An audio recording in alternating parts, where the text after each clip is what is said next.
Greetings. Let's talk about omega-3 again, my favorite topic. I just created a video on men and omega-3. Now we're going to talk about the guys, or the blokes, we say in Australia, the blokes, or the dudes, they say the dudes or something. How much omega-3 for dudes or blokes or guys or whatever. So let's talk about that. We've discussed previously about the omega-3 index level, or the omega index level. That's not a bad one to do for a guy. This is a test a doctor can do. A medical doctor or a naturopathic doctor should be able to do it.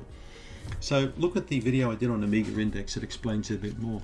But what they basically do is do a blood test, and they look at how much fatty acids, how much of the omega-3 fatty acids, EPA and DHA, are actually in the membrane of the red blood cell. Right?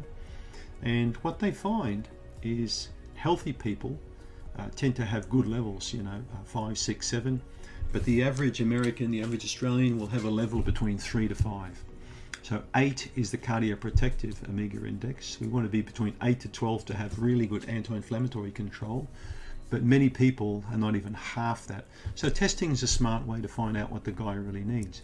But in absence of testing, because I know that a lot of people aren't going to get the test done, either they can't afford it, or they don't want to do it, or there's no doctor that believes in the test. We get that sort of nonsense. So let's see, what have I got here? I've written here, I've had many younger and middle-aged male patients take 3,000 milligrams of omega fish oil per day for extended periods with no problem at all. Right? Some, in fact, many experts in the field would argue that teens and boys would benefit from as much as 4,000 milligrams a day. It can certainly do no harm. And from the studies I've read, these young males, guys say between 13, 14, 15 up to about 20, really benefit from a good dose of omega-3. And remember, their brain's still developing when they're in their teens as well. So having all of these good fats tends to offset the bad fats, because young guys like to eat crap. Okay, not all of them, but a lot of them will eat potato chips, deep fried foods. They'll have hydrogenated fats. They'll have all these omega-6 fats that tend to be more pro-inflammatory. They're getting away with it because they're young males. When they're old geezers like me, they won't get away with it. All right. So when you're 60 like me, you pay for what you did when you were 20. Either, if you kill someone when you're 20, you're still paying for it when you're 60.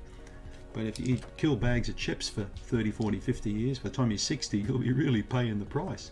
So that's why it's good for young guys to take omega-3, cut back on crappy food. But older guys, of course, will benefit from omega-3 just as well, if not more. Right? The other interesting thing I find is when people take omega fats regularly in their diet through fish or supplements, is it tends to also curb the appetite for the crappy fats and the bad foods. Right? It tends to make you feel a bit differently. So we want a ratio of omega-3 to 6 omega-6 fats, obviously around 1:1 to 1:2 or something like that. But at the moment we've got ratios as high as 17, 20 or even 30 times more omega-6 than omega-3. And it's coming through processed foods. Right? That's why fresh is always best. So for guys my age, 60 plus, I reckon between 3,000 to 6,000 milligrams per day. All right? And the dosage level depends on what your conditions you may have. Maybe diabetes, maybe high blood pressure, could be skin problem, eye problem. Whatever it is, you'll benefit from it. Higher dosages are great for cognitive support. Clarity of thinking, reasoning, concentration, attention span, finding your way home, where you left your car keys, wallet or sunglasses. Because lots of people my age plus get memory problems. Now, what was I saying? I nearly got you there, didn't I? So, short-term memory, remembering names and things like this. This is why omega-3 is very important, because it keeps your brain fine-tuned and sharp. It's a good thing to have when you get older. Right? Although old people can play on it a bit, it's a good thing to do too. What was that you said? Forgot what you said there. So a good quality omega-3 will support the heart and circulatory system, as well as the brain, the eyes, skin, hair, nails, and providing a solid level of immune support. So if you have an existing heart problem, you can take between 4,000 to 6,000 a day. All right? If you have no history of heart problems and are in fine shape with your heart and cholesterol wise, take 3,000 a day. If you have chronic pain, take 4,000 a day. I don't only recommend omega-3 supplements for men or women. I also believe, based on evidence, then omega-3 is best contained with some seafood in your diet. I'm about to have lunch. What time is it now? Getting hungry. It's nearly 1 o'clock. My lunch today will be a couple of pieces of herring. Okay, this herring's been like fermented, like pickled herring. 2 pieces of that, 2 fillets, and then I'll have a big green salad with that. And I'll probably have some sweet potato that's been cooked up as well. So that's my lunch today. So always trying to chip away at adding some omega-3 into the diet. And I take supplements. I take the omega-3 plus with breakfast, and I take with dinner. So always supplementing and looking at ways to get the omega into the body as a male. For the old ticker, for the brain, you know, for these eye goggles and all that kind of stuff. It just improves you and keeps you in good shape. So if seafood is neither desired nor available, I recommend a constant 3,000 per day omega.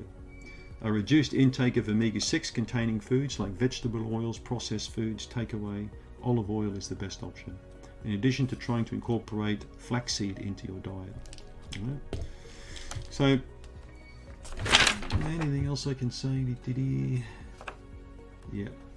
Anyway, for guys, if they can include some seafood into their diet, wild caught fish at least once or twice a week, and a reduced intake of the omega-6, the processed foods, I think it's going to really help, because if you reduce those foods, you reduce inflammation, you're taking away causes of inflammatory conditions, and if you include the omega-6, then you're boosting the anti-inflammatory action, and you may even live a bit longer.